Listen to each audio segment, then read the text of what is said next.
Hello, everyone. LC Holt here, and this is my update for the week of April the 13th. Joining me again is Rebecca Ivey. Hello. And this week, we're going to be talking about the immortal George Romero 1985 classic, Day of the Dead. We have previously discussed Night of the Living Dead, the original, last October around Halloween time. Then we did Dawn of the Dead. So continuing in this trend, now we're going to do Day of the Dead, 1985 zombie epic masterpiece. It was originally supposed to be a little more epic, but we'll go into that here in a second. I wanted to talk at first about sort of George Romero's conceit with his zombie films, particularly after Dawn of the Dead. His idea was to do one every 10 years, and George was really into social commentary.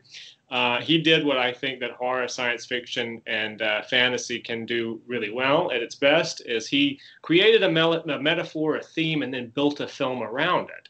Night of the Living Dead, of course, was about, it was made during the Vietnam era. It had civil rights sort of connotations to it, and also about the idea of, why people can't get along and seemingly facing odds that are seemingly surmountable. You could actually figure this out if only you would agree on something.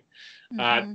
Dawn of the Dead took a little bit of a different route, dealing with consumerism, the idea of complacency amongst people once they get a certain standard of life.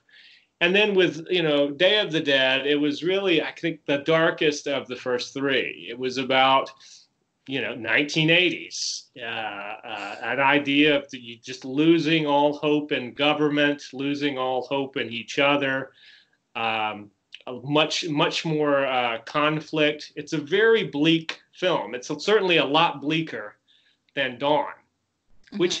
which had a certain comic book action adventure sort of style to it, And I think originally, the reason Day of the Dead, the one we're going to discuss today, wasn't received as well as the others is because it's such a far cry from sort of the exuberance of Dawn of the Dead, Yeah. The whole idea. I mean, I don't know if we talked about it on the Dawn of the Dead show, but you can watch Dawn of the Dead and go, if I was in that situation, I think that might be kind of fun. Yeah. You have your own mall, you get to ride around and have little adventures in it and shoot the zombies, and they all have like neon red blood. It goes down kind of easily. That's right. Even though it has certainly a lot of great social commentary in it. And some of, I think, George Romero's best editing, because mm-hmm. at that time, George was still editing his own pictures. So anyway, speed the reel ahead. He had to deal with a guy named Salah Hassan, who distributed Dawn of the Dead after they produced and made it. Salah said, I want to sign you to a 3-picture deal. I'll produce 3 films for you. One of them has to be a sequel to Dawn of the Dead, which was a huge commercial success. So George was like, okay. But he had a bit of a strategy. George's idea was to put off the Dawn of the Dead sequel until the 3rd film, so that, you can make sure you got the other 2 made. Because mm-hmm. Salah really wanted that 3rd zombie film.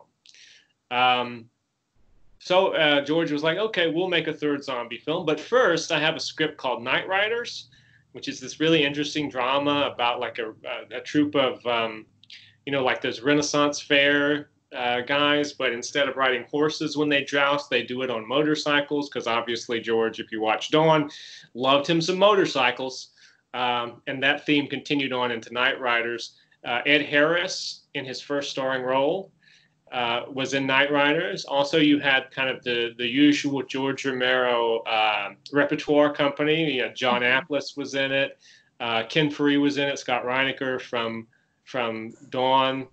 You also had Tom Savini playing a major role as an actor in Night Riders, as somebody who's sort of the heavy.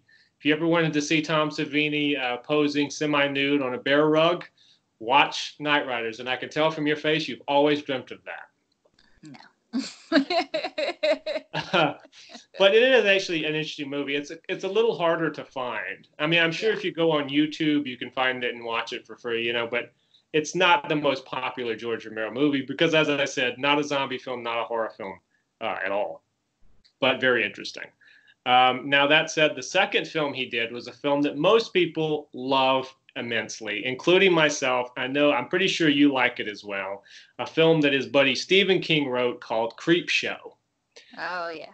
That was the second Oh, yeah. film. That was the second film in the Salahassan contract. And obviously, that film is sort of immortalized at this point. It went on to be bought by Warner Brothers, a major studio, and released in a very wide sort of fashion, became a pretty much instant classic.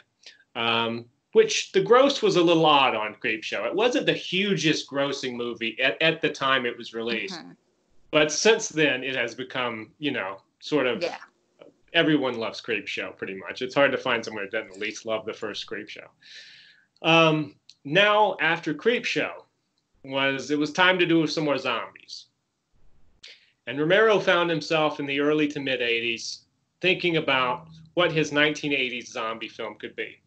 The 80s was a bit of a dark time, full of quaaludes and cocaine, Wall Street greed, Reagan economics. There was a lot of stuff going on. It was the me generation, Yeah. Yeah. And, you're out for yourself. And so, as I said kind of before, Day of the Dead became a much darker film because of it, I think, in trying to reflect that. Originally, George Romero tried to make the Gone of the Wind, he said, of zombie movies, right? Mm-hmm. Which is kind of an interesting way of putting it, but let me just say this much. It was huge. The original script for this was enormous. When I say enormous, I mean like 200 pages. It was a phone book, as Tom Savini has said in the past. It is huge compared to the film that was eventually produced. It was so big that Sala said it would take $7 million to produce that phone book script. And even then, George had to make some trims because a 200-page screenplay is a little much. Mm-hmm. So he wound up trimming it down several times. He trimmed it down to 165 pages, which if you think about standard screenplay, that's a minute per page. Mm-hmm. So 165 minutes is basically around just almost 3 hours. Yeah. So he had to trim it down even further. He finally got it down to 104, which is about an hour and 45 minutes, something like that. Not a bad length. That's actually what the film ends up being around. It's shorter than Dawn of the Dead, the final film. But that wasn't the final draft of the script. He actually got it down to 88 pages. Wow. And then that resulted in the final film that we have. So as you can see, a lot was cut out of Day of the Dead. Primarily, what was not included was, you've seen the later movie he did, Land of the Dead, right? Yeah. I think a lot of the original Day of the Dead script went into Land of the Dead. I could see that. Because originally Day of the Dead had two encampments. There was one above and there was one below. And the one above was sort of fenced off and people were living this somewhat idealized life inside of it. But the idea was right over there is a fence with zombies on the other side. And at any moment, they could somehow get through and wreck this placid existence. So the military in the original script was teaming up with a group of scientists, which this has survived into the modern film. But the idea originally was that the scientists would be trying to train an army of zombies to fight other zombies on, for, I guess, a reward sort of thing. And as you can tell, a lot of this stuff made it into the film in different mm-hmm. ways. But there were this was, because George Romero wintered in Florida. So the whole idea at this time was to shoot it primarily in Florida. So you had swamp battles. You had, they were on, what do you call them? Like the hovercrafts, the big airboats that zoom over the swamps and over the water. There was huge explosions and battles on hovercrafts. And it was Gone with the Wind with zombies, right? It was Ben-Hur with zombies. But all of that started to have to go out the window when he was cutting the script, because what he discovered was that Salo was perfectly fine giving him $7 million if he produced an R-rated movie, like he did with Creepshow. Creepshow was R-rated. Salo was like, you give me an R, and I'll give you $7 million. But George had always wanted to make the zombie films, as hardcore as possible. And in 1985, you couldn't get away with as much in an R film as you could get away with today, even. Yeah. You would have basically had no gore. Yeah. You would have had to cut out headshots of when zombies got shot. You couldn't have people's guts being ripped out, their head being pulled off, the stuff you see in the final film. No way you could get away with that in an R-rated movie. It would just be too intense. So in order to preserve his artistic vision for the movie and to keep it in that sort of vein of Dawn of the Dead, hardcore, brutal, George really wanted it to be unrated. But the thing about an unrated movie, especially at that time, is it got treated the same way by newspapers and distributors as an X-rated movie. Yeah. You might as well have been X-rated, because they weren't gonna run ads for the movie certain times of the day. They weren't gonna print it in certain newspapers.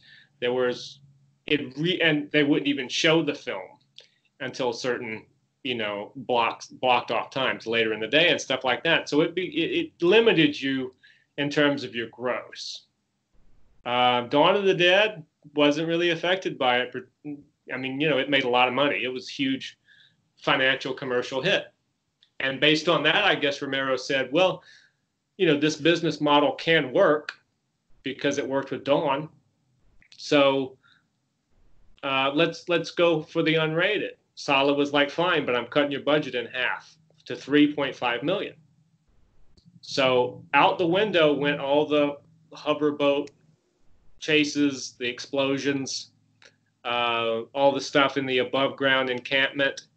And as he was whittling the script down, as I said before, he had to take the essence of what he wanted to do with Day of the Dead and just compress it down, so that you basically just had what you see in the film, which is an underground encampment in Florida still. Not a lot of action, not a lot of explosion. Yeah. I think subsequent to the budgetary constraints, it became a much quieter and more introspective film. Mm-hmm.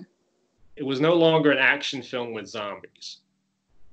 Now, what do you think about that? Would you have, obviously, coulda, shoulda, woulda, but what do you think about this film? I think I would have just taken the R rating and done the action film, because I don't know, because you get to do all that stuff, but also it would also have made more of a statement on the 80s, because the 80s was the era of the action film. That's a great point. Yeah, and this would have come out right around the time of when James Cameron was hitting big. Terminator, Aliens, Mm-hmm. which we'll point out that the lead character in this movie is a strong female heroine. A year before, Yeah. Sigourney Weaver was a strong female heroine as Ripley in Aliens. Though, in all fairness, Ripley did exist prior to that in the original Alien film. Yeah. But when you think about her in the action film in the 80s, you had this. So I think that's an interesting point that you made. I actually didn't think about that in the era of Lethal Weapon and Beverly Hills Cops. It was, and Joel Silver just in general, every film Joel Silver, it was kind of the era of those big budget action movies. And this would have been one with zombies. Mm-hmm. Yes, that's a very interesting point. I do know that, as I said, George intended to shoot a lot of the movie one way or the other in Florida. Didn't really end up that way. Certain key segments were shot in Florida, such as the stuff that they shot in the city. That was Fort Myers, Florida. The opening scene with where you get to see the streets and kind of the money shots, of the world has ended, with Cletus Anderson's production design of all the debris sitting around and stuff. I almost said shitting around. All the the debris shitting around. Yes. There's debris shitting around everywhere. Everywhere. It's just... And also when you see like the helicopter land, the landing pad of the helicopter, that was in Florida. the whole thing where you see the little elevator on when it's up above, with the fence, all that was in Florida. The ending, obviously, the final shots were in Florida. Most of the film, however, was shot in the Wampa Mines in Pennsylvania. Now, the Wampa Mines. Let me tell you about the Wampa Mines. The Wampa Mines. I tell you, the Wampa Mines. Filled with Wampas from Wampas and more. Back. Yeah, Wampas and Morlocks lived down there because it was a sprawling 14-mile underground cavern that had its own underground lake that was like 28 acres large. It was huge, these mines. And these mines, no matter what the temperature is above ground, down in the mine, it's always a somewhat humid 50 degrees Fahrenheit. So being that it is temperature controlled naturally, they decided to use these mines as long-term storage for old film negatives, a lot of government records are stored down there. As I said, it's in Pennsylvania, so a lot of people who had boats and RVs would store them during the winter in the mines. So that's what it functioned as in terms of a business. It was a long-term storage facility. George was aware of it, had become aware of it, and decided to write the underground cavern sections of the movie for the Wampa Mines. Just the same way he had the location of the Monroeville Mall before he wrote Dawn of the Dead. So he sort of fashioned the movie around this.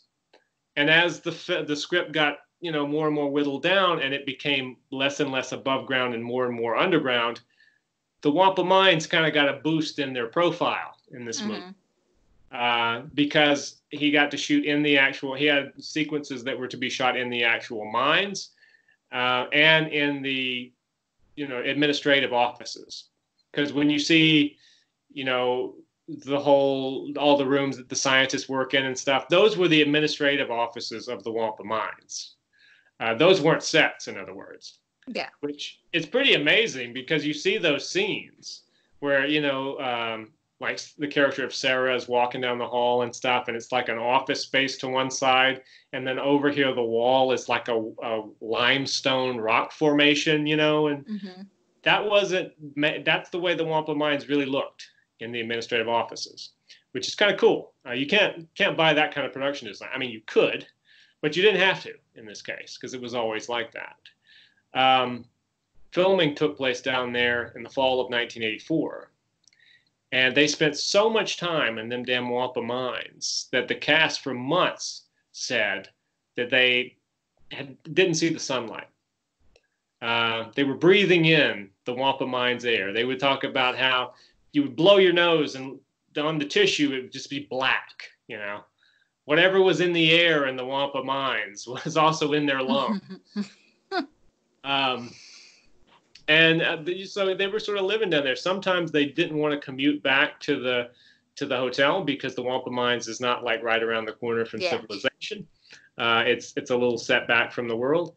So sometimes they would sleep down there. I imagine Tom Savini and his crew probably slept down there quite a bit in preparing the amazing effects that Savini created for this movie. Did they all later have lung disease? I think everyone on the cast and crew of Day of the Dead will probably die around the same time based on their experiences in the Wampa Mines. Now, that being said, I was talking about Tom Savini and his crew. I must say that looking back, Savini assembled a hell of a crew for Day of the Dead. Not only that, but I really honestly believe, and you tell me your opinion, I think this is the absolute pinnacle of Savini's work as a special effects man in the 80s. The effects in Day of the Dead are, each and every one of them, so brilliantly performed. And they come off so well. Savini has said in the past that he did not like, obviously, the look of the blood in Dawn of the Dead. Yeah. Well, you can see a direct reaction to that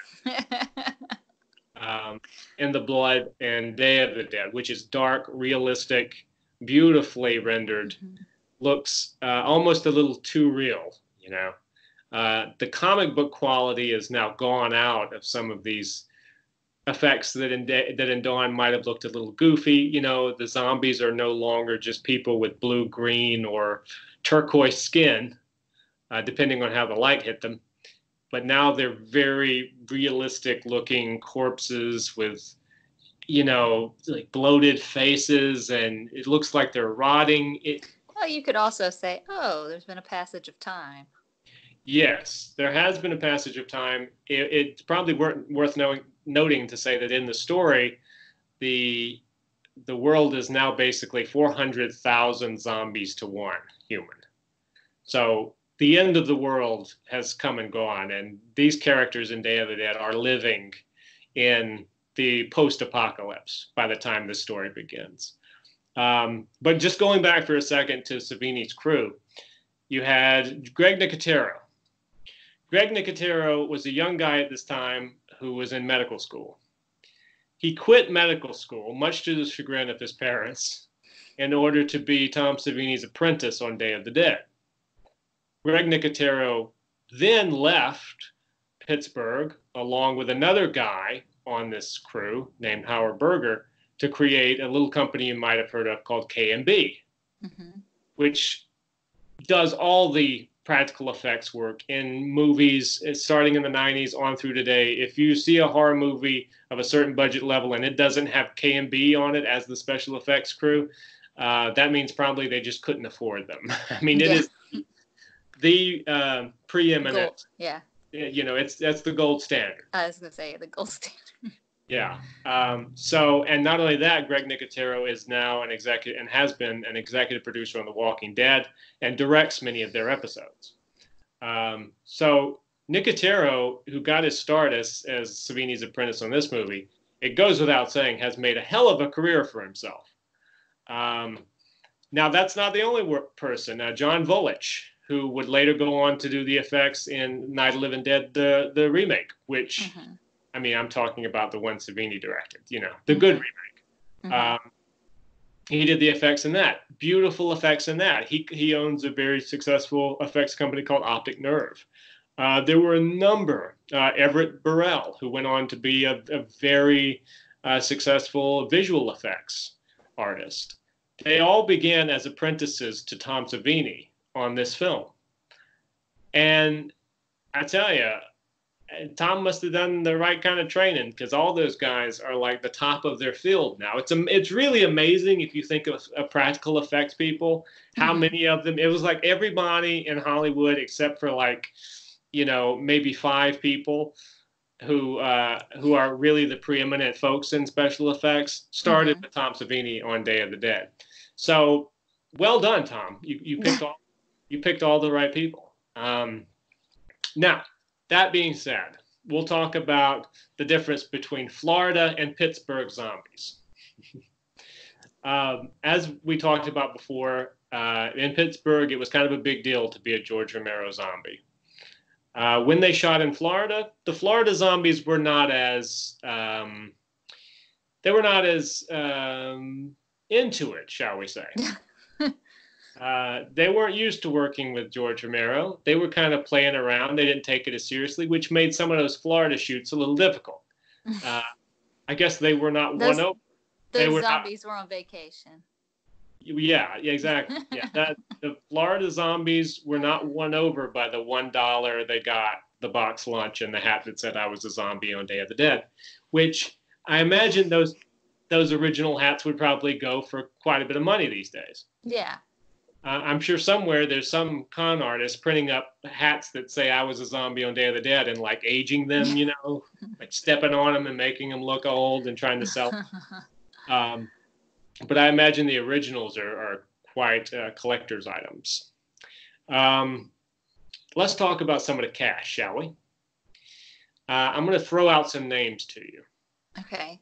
Laurie Cardille played Sarah in this movie, the lead. Mm-hmm. What did you think of her performance? She was okay. She was like the she was okay. She's okay. All right. This one is not my favorite. I'll go ahead and admit that. Out of the ones, this is not. I'm like you, but I've still not been completely won over. I'll tell you what my favorite part was when we get to it. But Yes. Yeah. yeah, so my favorite character. But Now, I'm sure that you and I watched Day of the Dead together. we did several times. Yeah. And so was it one of those things where, oh my God, I can't believe he's subjecting me to this again? Or did you? No. Well, I remember the first time I saw it, I felt a little, underwhelmed. When I saw it, I thought, except for my favorite little bit. But well, I have two favorite bits. Like I said, the character and the little bit that Yeah. I'm talking about. But no, I didn't. I just was like, oh, okay. But it wasn't one that I was. I don't know. Maybe I'm being a little too hard on her. She's no Ripley. I got it. Hey, You and know. I understand. I understand very much. What did you think about her? Well, I liked her. I liked the character. I really liked the Yeah. character. I thought that the character was, obviously George Romero was still trying to make up for the Barbara in Night of the Living Dead. And see, that's another thing I was going to bring up, because I really like the Barbara character in the remake, the Mm. Savini. I like her. But Yeah, I do. I do and too. I liked oh God, I'm terrible with names. The actress that played in Dawn of the Dead. Oh, you're talking about Gayleen Ross. Yes, thank you. I'm terrible with names, so. But Yeah. yeah, I really liked her. But this, I don't know. Maybe I don't know. She wasn't my favorite. I mean, obviously the original Barbara was. Yeah. She outranks her, but of the more modern, Yeah. she's probably. Does that make? Well, I'm gonna throw this at you. You've seen Land of the Dead, right? Yes. I'm sure I subjected you to that. I don't know all. Yes. I can't remember everything I've subjected you. So if you had to put Laurie Cordell as Sarah in Day of the Dead against Asia Argento, the female lead in Land of the Dead, which would you choose? Because they're both kind of kick-ass women characters. Yeah. I don't know. It's been a while. It's been a hot minute since I've seen. I probably haven't seen Land of the Dead in several years. So Probably since I'd probably. the last time I subjected you to it. No. I've seen it since then. Yeah. It's probably about 3 or 4 years ago since I've seen it. Just to be Right. honest, that's not one that. Usually, if I'm going to watch one, I watch the remake of Night of the Living Dead, or I watch the original Dawn of the Dead. And that's the one thing you and I definitely agree on with these Dead movies is we both love that remake. Yes. And you know how I am, and I know how you are. We're not the biggest remake fans. No. Usually, I'm like, really. But the remake of Night of the Living Dead really kicks ass. It does. It does. And It we've already. improved on the original. That's right. I think George Romero, with the script he wrote there, did actually improve on his own original script, which, granted, the original script was co-written by John, oh my God, it's him again, Russo. But I think George definitely improved on the script for Night of the Dead. But I won't get off on that because we've kind of talked about that already. Yeah, we have. Sorry. I did want to say, speaking of Night of the Living Dead, there is a connection. Did you know this? Between Sarah in Day of the Dead and the original Night of the Living Dead. No, I did not know this. Now, in the original Night of the Living Dead, do you remember at the end when all the rednecks are coming? The rednecks are coming. The rednecks, yes. The rednecks are coming. Well, when the sheriff is talking to the reporter, the famous scene where the sheriff says, "Oh, they're dead. They're all messed up." The reporter he's talking to, it was a famous Pittsburgh television personality in real life, a guy named Chili Bill Cardell. And Chili Bill did a weekly. Chili Billy. He did a weekly horror. Close, actually. Oh God. He did a weekly horror movie sort of program where he showed old cheesy monster flicks called Chiller Theater in Pittsburgh and was quite well known for it. Well, Chili Billy Cardell's daughter is Laurie Cardell, who plays Sarah in Day of the Dead. Okay. So we kind of keeping this all in the family. Now, Laurie had gone on to New York and she had done some stage productions. George Romero saw her in one of these stage productions and offered her the role of Sarah in Day of the Dead. That's how she wound up in this movie. So there we go. We talked about Laurie. Now I'm gonna mention another. I'd love to get your reaction about the performance of a man named Joe Pilato, who played in this movie the infamous Captain Rhodes. Choke on him. The villain. To call him a heavy would be a understatement. Yeah. He screams, he rants, he That's raves. what he does. That's why I went, yeah. And he is, I think the critics had a field day with him. The critics at the time, they were like, I know for a fact a few of them were like, why is he screaming all the way through this movie? He is definitely turned up to 11D stupid, but I don't know. I don't know that that's necessarily a bad thing. Perhaps that works for the character. Obviously, the guy's falling apart. He is a narcissist. He is an egotist. He is a animal. And Joe Pilato plays it with such relish. Now, Joe Pilato, he had a connection to earlier Romero stuff. He was in Knight Riders. Okay. Played a little role in that. And he's actually in Dawn of the Dead. There is a scene in Dawn of the Dead, you remember, where they go to the police dock and where they get on the helicopter and they fly away. Originally, depending on which cut you saw, I think you saw the American cut. Yeah. So you probably didn't see much of Joe Pilato because that scene was cut down to basically like 2 lines and he's in a distant wide shot. Yeah. If you saw the Dario Argento European cut, you see a whole scene where they talk to the cops that are trying to take the boat and they're getting supplies and there's a little tension there. And the lead cop is Joe Pilato. Okay. But I think since he was cut so much out of that movie, George felt maybe that he should put him in Day of the Dead. And why not as Rhodes? Because I have seen interviews with Joe Pilato, even to this day, and he seems to be quite a character.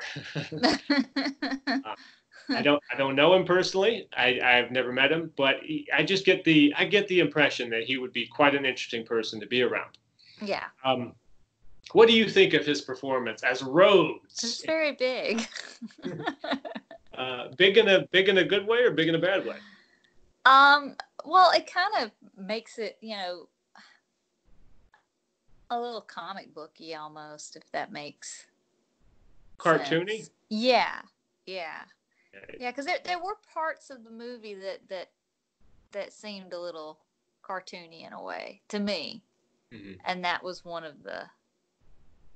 I was watching a behind the scenes documentary, and one of the guys that worked on the movie said, well, the movie's really just a send up. Yeah. Meaning a spoof. Now, I never really thought of it that way. What do you think about that? I never thought about it that way. I just kind of, honestly, when I first saw it, I just thought, oh, this is, an 80s, not top of the budget horror movie kind of look to it, a lot came out in the 80s with, VHS and all that stuff. Yeah. So it kind of had that feel. Does that make sense what I'm saying? I'm probably not wording it very clearly, but it felt very, that cartoony 80s horror type feel to it, which obviously is from the 80s. Yeah, I can see it to some degree. I do think the production value, though, is pretty high compared to some of the movies. It is, but I meant some of the acting, some of the, Yeah. Well, I'll say this. I think that there are certain people in the movie who do really terrific performances. Yeah. And and you have some that you're just like, oh, that You can say it. Okay. You can. No, it's okay. Well, let me just say this. Let me point out when I think of the best performances. Okay. And that's from a guy, again, George. George, he was a loyal guy. He worked with a lot of people over and over and over again. On this movie, you had Mike Gornick doing the cinematography for the upteenth time for George. Cletus Anderson, who I'd mentioned before, had worked with George many times. An actor who had originally appeared in a movie called The Crazies, a man named Richard Liberty, played in this movie the character of Dr. Matthew Logan, otherwise known as Dr. Frankenstein. Mm-hmm. Now, I think his performance in this movie is really good. Mm-hmm. I totally bought him. I like all of the Bub stuff. Well, and his relationship with Bub, I thought really played well, because they had this strange, like, father-child sort of relationship. And to me, that was my favorite part. That's what I was trying to say. My favorite character, Bub. The whole Bub thing was my favorite part of the whole. And well, let's talk about Bub. Bub. I like Bub. Bub is a zombie that they've captured to experiment on.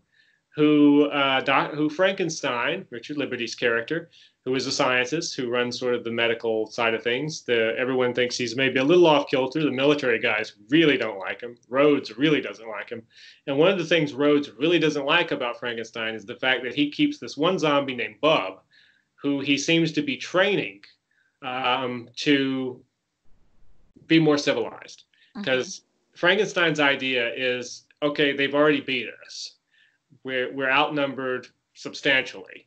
As he says, you can't just blow the shit out of all of them. You're going to have to, we're beyond that at this point. So we're going to have to figure out a way to either train them or teach them how to be human again. And he's attempting to do this with the character Bub, played by Sherman Howard or Howard Sherman, depending on which film you saw him in, because the actor switches his first and last name around a lot. But he's a great actor playing Bub. And Bub does seem to have a little more cognitive ability than your average zombie. And that was one thing I liked about Land, that they continued with that. They continued with it. Because I remember when they announced Land of the Dead, I think I told you, I said, I hope Bub's in it. I want to see Bub. And I see him pass by in a cameo. And I think it's worth noting at this point, now that you mentioned that George might have actually done that sort of thing. But the reason all these films are different was rights issues. Yeah.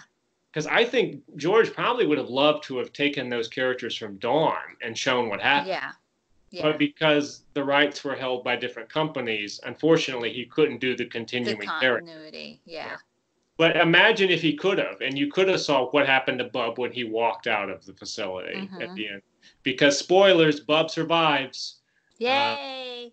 Because Bub can shoot a pistol. That's right. He's the one zombie you root for. And Bub actually, he's the first zombie really to speak. Yeah. Because though he's repeating what Frankenstein just said, he does speak. He repeats the line about Annalicia, and everyone sort of, their jaws drop, and it sounds, you hear something fall to the floor. I don't know if it was a gun or what, but everybody's shocked. I think that's a great point. And I think when Frankenstein dies in the movie, there's a great moment where you see Bub's reaction to. I was going to say, he reacts. He has an emotional. Right. He reacts response. almost like you would see a kid reacting to their parent's death, or, an animal reacting to their owner, to their master's death. I mean, he is, because that's what Sherman Howard said about Bub. He said when he was playing him, he thought of Bub as being smarter than your average zombie, but what he said was that even a smart zombie is only as smart as a really dumb dog. So his idea was that Bub had sort of a childlike dog quality, where you would like him the same way you might like your golden retriever or something like that. Yeah. Even though golden retrievers cannot repeat lines about Annalicia, that's for sure. That's right. And they probably can't hit the play button on the tape. But yes, Bub. So Bub is your favorite character from Day. Yeah, that was the part I really liked. Did you like Richard Liberty as Frankenstein? Mm-hmm. I thought again, I think their chemistry together was wonderful. Mm-hmm. Um, Now, there's a couple other actors I want to point out. Terry Alexander played John. John was the helicopter pilot, Mm-hmm. the fellow with the Jamaican accent. One of two characters in the story that seem to have their head at least on a level playing field, you know. And he lives away from all the others. They have decided to exile and sort of a self-imposed segregation from the craziness that's going on with the military people arguing with the scientists and everything. The helicopter pilot, John, and the drunken Irishman who runs the radio, his buddy, who's played by Jarlath Conroy, a guy named McDermott, they live in a little RV trailer that they've set up. Some people have pointed out, I never thought about this. Tell me what you think. They thought that John and McDermott were gay. I never thought about that. I never thought about it either. They were like a horror's first male gay couple. I was like, really? I never would have. I mean, I assumed they both lived in the trailer together, but I didn't really think of it as being a relationship. Yeah, but I thought it was just two bros, but I don't know.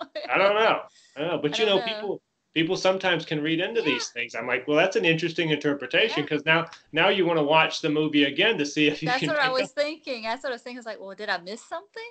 Was I too busy paying attention to Bub that I totally missed? Yeah, it went over my head too. Maybe they are, maybe they're not. I just assumed that they're not. I didn't get that vibe, but if they are, great. Yeah, the horror's first male gay couple. It's wonderful. But anyway, those two actors I thought were fantastic. Terry Alexander does a brilliant Jamaican accent. You would never know he was not Jamaican.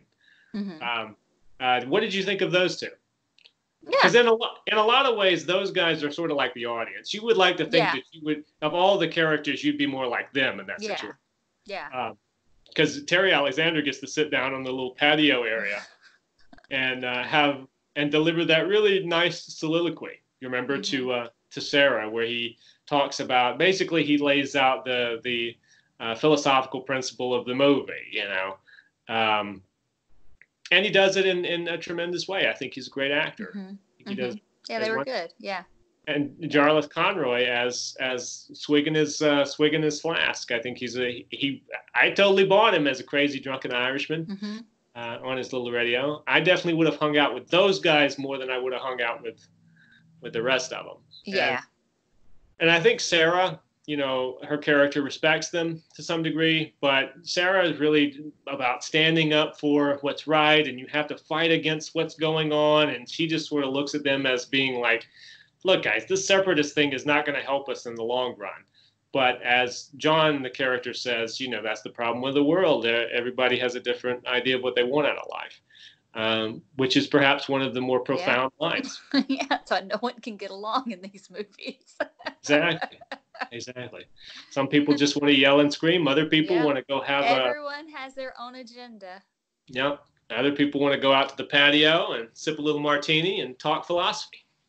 Now let's talk about some of the military guys. You had Gary Clark. A lot of these guys are low-key compared to Rhodes. You know, they're not turned up to 11, you know, the Spinal Tap 11. Yeah. The way some of the others are. Gary Clark is very notable as the character of Steele. He's sort of like the bully, the henchman. If Rhodes needs something done, no matter what it is, you know, Steele will get it done. He's the guy you kind of don't want to hang out with. Overall.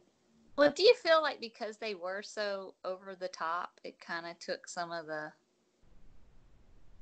you know, what's the word I'm looking for? Like you're too busy laughing at them to instead of being frightened. I understand. Yeah. Does that make sense? I can see too much. I can see what you're saying there. Yeah, that perhaps it comes off more as humor than it does as threat. Yeah. I can see that. I can see that to some degree with Rhodes. Yeah. Because I do think that, you know, obviously just because you scream doesn't make you scary. No. If you scream and the reason for the screaming is that you're mentally collapsing in this sort of a situation, that's obviously a threat. And a lot of times I try to take it that way, that the character is mentally collapsing. Yeah. And so that's why he's just screaming all the time, and that makes him a threat Maybe if there had been more levels to it. in his performance. Yeah. Yeah. I can see that. Yes. You know, so oh God, he's lost it now. I mean, he was kind of, but now it's all gone to hell. I mean, really, it's gone to hell, but now he's breaking. I totally see that. Where you see him break. He's not all the way up to 11 stupid all the whole time. Yeah. Yes. I totally understand what you're saying there. And I don't know if that's in the writing. I don't know if that's in the performance. Or in the directed. Maybe that was the way he was directed. I don't know. It could be. I know that Romero really kind of dug the way that he played it hardcore like that. Because the story is that Joe Pilato said after a couple days of shooting, he's like, George, you got to tell me when I'm going too far. If I'm going too far. And Romero kind of kept him on that path of being turned all the way up. So George obviously liked what he was seeing. I definitely do see what you're saying, though, about the levels, because that is kind of what makes a nuanced performance is when you can have multiple, you're not always just screaming. But I don't want to. Yeah. I don't want to seem like I'm picking on Joe Pilato because no, I know. I know he has a lot of fans, and that character is very beloved. Yes. And I don't hate it at all. I think for what the movie is, I can totally go with it. But I can also see what you're talking about. As I said before, Savini's You're going to get letters like, what about the drill sergeant from Full Metal Jacket? Right. No. Arlie Which Ermy. I love. So, yeah. Yes. I love Arlie Ermy. It's hard not to love him. Yes. Rest his soul. But yes. Savini, some of his greatest work, as I said before, he won a Saturn Award for these effects. And I want to talk for just a second about, a couple of them. The ones that stick out in my mind, I told you about what I thought was the greatly improved blood the new formula of blood that he was using, whether it be Dick Smith's or his own, whatever it was, it looked great. You had some amazing animatronic heads in this movie that looked awesome. The effects were really... They were, like I said, I don't know that there is a weak effect in this movie. You can see Dawn of the Dead and you can look at some of those things and you go, wow, you guys really pulled that out of your ass in like 5 minutes, didn't you? We accept it. Yes. Strangely enough, it's just stylized, I guess. Is the whole. You're like, oh, it's stylized. That's okay. The whole. Yeah. The whole Dawn of the Dead thing is so stylized that once you get on that comic book ride, yeah, you're fine. The blue zombies don't mean anything. It's just that's what a zombie looks like, and that the blood is bright red. Nobody gives a shit. That's just what the movie is. It's just fun. But with this movie, definitely I couldn't see cartoony sort of effects. No, fitting. It's much darker. Much darker. Much darker. But automated heads, I really love those. There is, I'm going to tell you this story, okay? Let me know what you think of this, speaking of Joe Pilato. Now,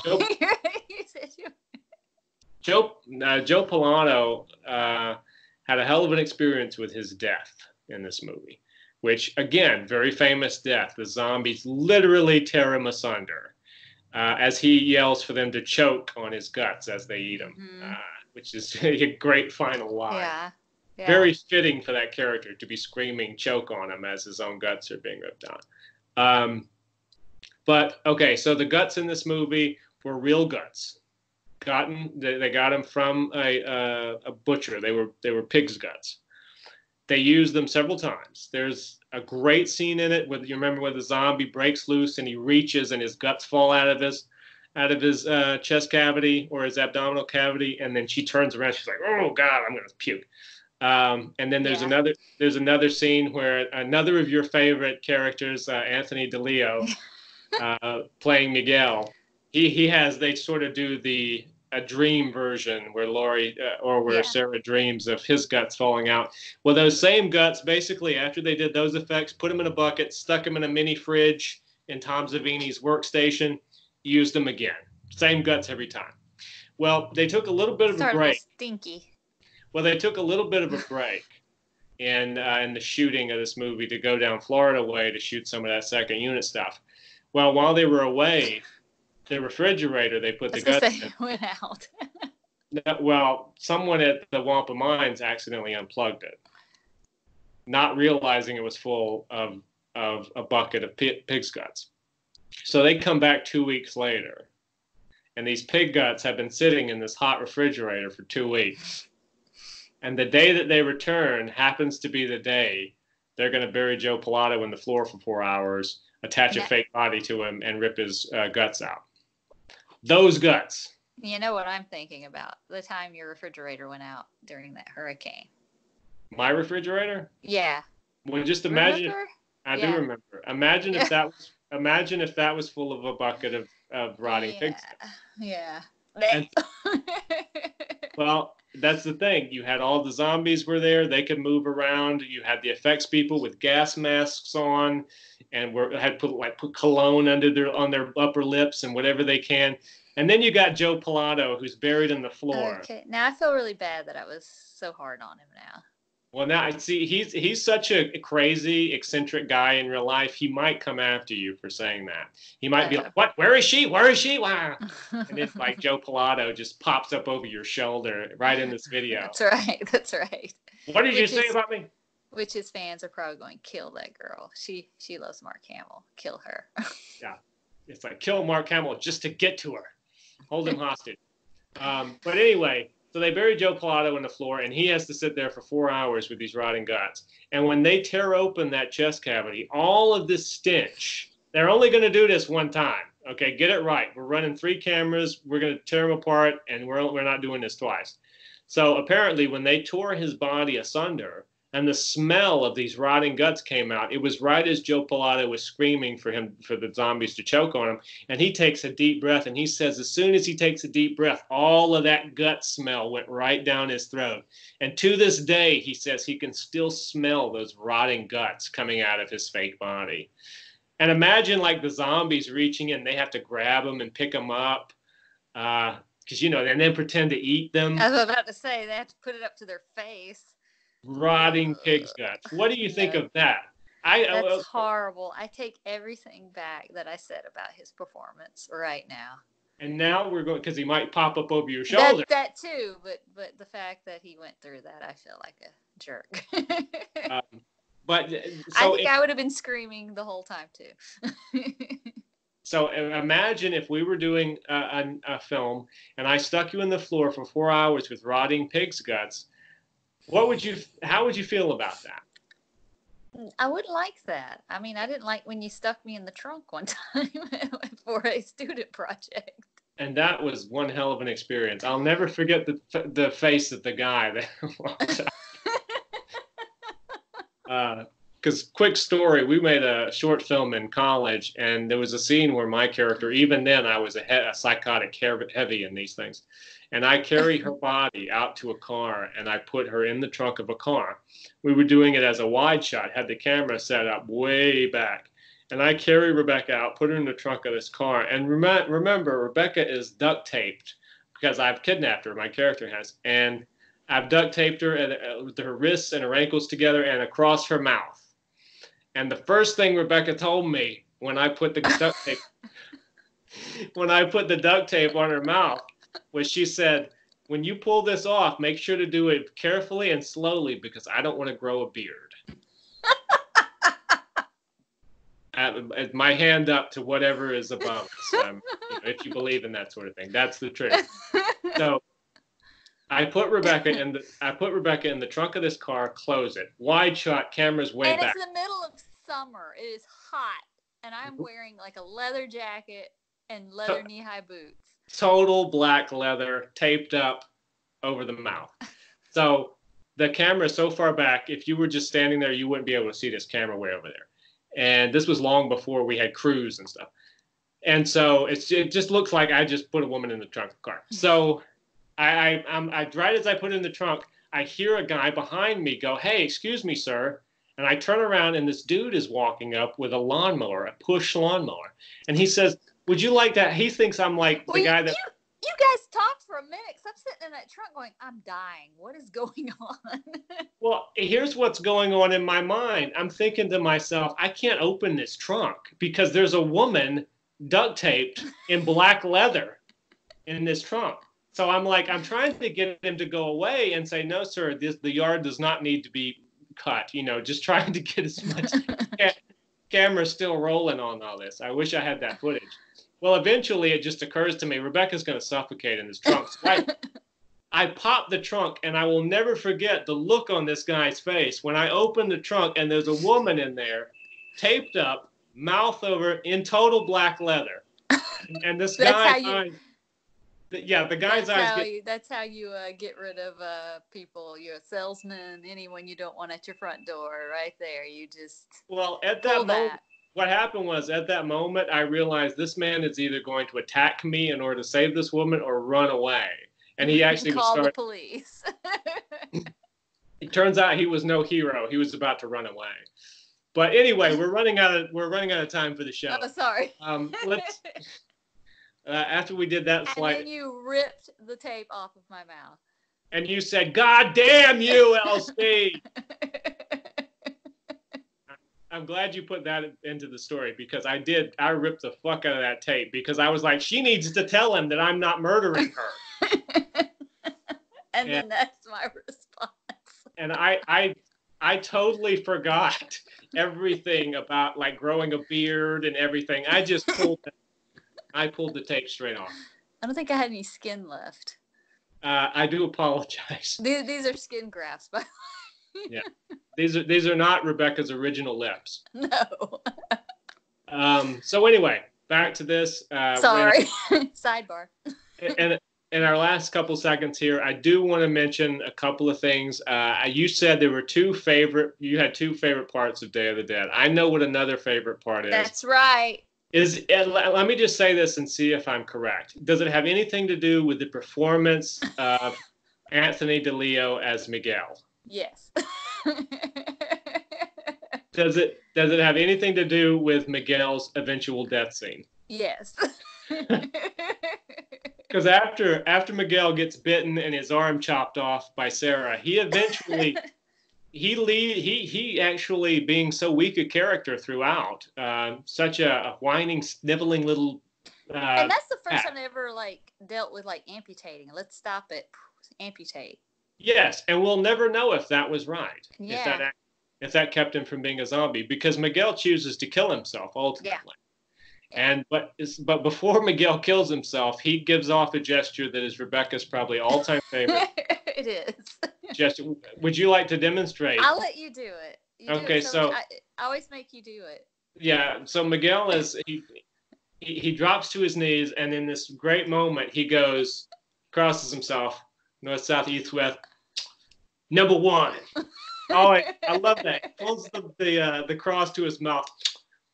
Number one. Which I assume. Just in time for Easter. I assume he's pointing toward God or Jesus Christ when he's saying number one. Yeah. I don't think he's saying that he himself is it's like a sports team. He's number one. Someone told me that he's not saying that really number one, but he doesn't vocalize. No. But his lips sure do seem to be saying number one. I know, because that was our thing for a while. We'd always go around number one. Now, I don't know. Maybe no one else has noticed this. Maybe no one else cares. It was the highlight. I am absolutely shocked that I don't hear more about Miguel's. Is this not a GIF on It should be. We need to get on that. We need to make Miguel's number one a gift.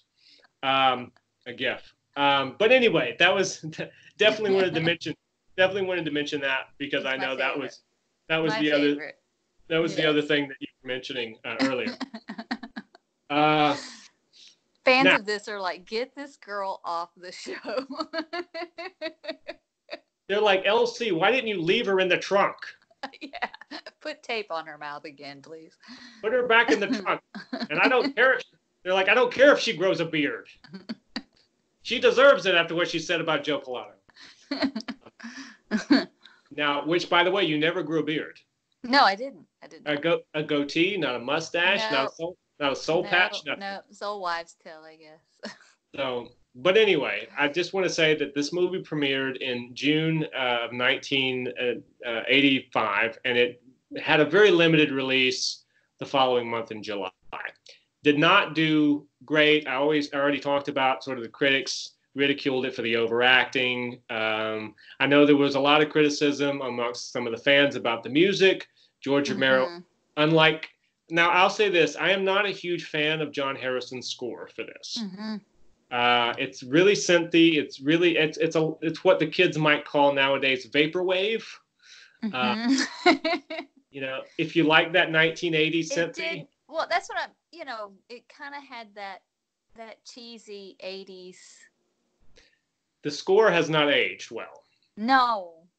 Now, I will say that George Romero, I do prefer him to have a standard score as opposed to what he liked to do with like the library tracks. The library tracks, I think, in Night of the Living Dead work really well. I think most of them in Dawn of the Dead work really well. In some movies, like say for instance, The Crazies, the library tracks give the movie this really uneven musical flow. I don't think they worked well. So I would rather have a score like this, even though I'm not a huge fan of this particular score, than to go back to the library tracks. I also want to note that George did not edit this movie. This movie was edited by an old friend of his named Pasquale Buba, who has a connection, again, to the earlier George days. Martin, the house that Martin lived in Martin, was the Buba brothers' mother's house. Okay. So he had been with George for a long time, and Pasquale went on to be an editor for people like Martin Scorsese. He edited Michael Mann's masterpiece, Heat. So he's gone on to great success in his own right as an editor. And he has said that a lot of the people who hired him later, the Martin Scorseses, the Michael Manns, did so because they really respected his work with George Romero. So George Romero, even though sadly he's gone, has left a lasting impact, even with these huge, big time top tier filmmakers. Well, there was a long time not to sound like Rodney Dangerfield, but no respect. Yes, and even in Romero's later years, I think he didn't get as much respect as he should have, considering he created a subgenre that made people hundreds and hundreds of millions of dollars. Because let's face like the whole Resident Evil thing, the whole Well, as I said, hundreds and hundreds of millions of dollars. Yeah. And that the modern zombies as we know them are George Romero creations. There's no ifs, ands, or buts about it. This film made made $34 million internationally. Yeah. Altogether, but it's on a $3.5 million budget, so it's not bad. No. It's not the huge flop that people make it out to be. I just think that the critical and the fan reception, it sort of tainted it for a long time. But as is the case with a lot of Romero movies, sometimes you have to get like maybe 5-10 years on them, and then you start to see them for what they are. That's kind of their own standalone thing. It's kind of unfair to compare it to Dawn because they're so different. And Dawn has such a different vibe and mode and mood to it. It's so much more fun. But not everything has to be a romp, a comic romp. Sometimes you want to get in there and then watch something like Day of the Dead for all of its eccentricities, for all of its graphic, dark, gory, brutal. As George Romero said, the real fiends like Day of the Dead. Yeah. And perhaps he was right in that. Anyway, so that's our show on Day of the Dead. And we will go on with our George Romero series and talk about Land of the Dead. Yeah. I don't know about some of the other ones, but we'll definitely do Land of the Dead. What do you say? Sure, yeah. But anyway, were you about to say something before I said it? Oh, I was just thinking about, when you were talking about his creation of zombies. I was going to ask you, how do you feel about when they take zombies and they're like super strength almost? They can run, they can do all this stuff. Because I see it a lot, like in other zombie movies and video games. Well, maybe that is that creator's way of distancing themselves from Yeah. the Romero formula and saying, well, this isn't exactly a Romero zombie. Yeah. This is my version of it. Either way, it's still at its essence a Romero conception. Yeah. Because usually even the ones that are super strong or that run, you got to shoot them in the head, you know. Yeah, you do. And that's a straight up Romero rule. Yeah.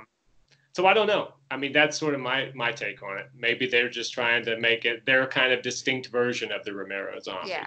I mean, even if you think of 28 Days Later, they're not dead people. They're just really angry. Yeah. But it does owe to George Romero. Mm-hmm. So yeah, that would be my answer to that one. Also, guys watching the show, comment on what you think about Day of the Dead. We're about to get off of here because we've taken up enough of your time for one day.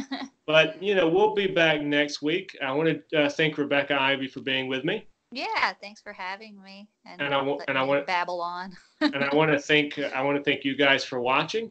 And until next week, I want to tell you all to stay safe, stay healthy, and take care of yourselves.